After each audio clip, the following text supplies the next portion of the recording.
చిత్తూరు జిల్లా పాలిటిక్స్ లో నల్లారి కుటుంబానికి ప్రత్యేకత ఉందనే చెప్పవచ్చు.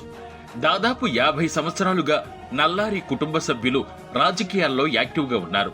ప్రస్తుతం ఈ ఫ్యామిలీ నుండి 3వ తరం నాయకుడిగా నల్లారి కిరణ్ కుమార్ రెడ్డి కొడుకైన నిఖిలేష్ రెడ్డి రాజకీయాల్లోకి ఎంట్రీ ఇవ్వబోతున్నారని వార్తలొస్తున్నాయి.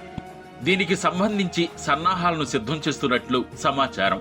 వచ్చే ఎన్నికల్లో కొడుకుని పోటీలో దించడం కోసం కిరణ్ కుమార్ రెడ్డి ఇప్పటి నుండే స్కెచ్లు వేస్తున్నట్టు తెలుస్తోంది.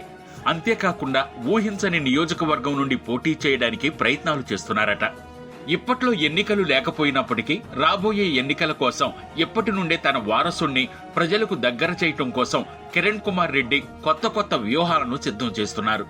MBA పూర్తి చేసిన నిఖిలేష్ రెడ్డి ప్రస్తుతం రియల్ ఎస్టేట్ వ్యాపారంలో రాణిస్తున్నారు.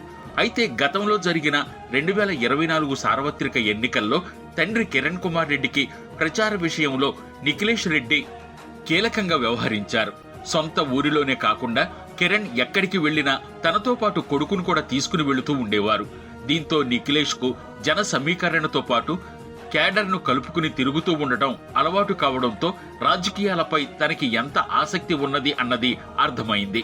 దీనివల్ల ప్రజలకు క్యాడర్కు కిరణ్ కుమార్ రెడ్డి తన కుమారుణ్ణి ప్రజలకు స్థానిక లీడర్లకు దగ్గర చేయటమే కాకుండా వారితో మమేకమయ్యేలా సన్నాహాలు చేయటంతో నిఖిలేష్ కూడా అదే రీతిలో దూసుకుపోతున్నారు.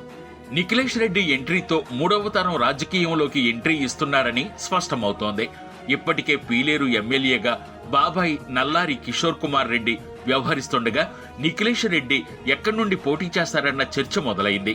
అయితే రాబోయే 2029 ఎన్నికల్లో ఎంట్రీ ఇవ్వడం అనేది కన్ఫామ్ అయితే బాబాయ్ ఎమ్మెల్యేగా ఉన్న పీలేరు నుంచి పోటీ చేస్తారా, లేదంటే తండ్రి కిరణ్ కుమార్ రెడ్డి పోటీ చేసి ఓడిపోయిన రాజంపేట పార్లమెంటు నుండి పోటీ చేస్తారా అన్న చర్చ విస్తృతంగా జరుగుతోంది. ఒకవేళ నియోజకవర్గాల పునర్విభజన జరిగితే కొత్తగా ఏర్పాటు చేసిన నియోజకవర్గం నుండి పోటీ అవకాశం కూడా ఉండొచ్చంటున్నారు రాజకీయ విశ్లేషకులు.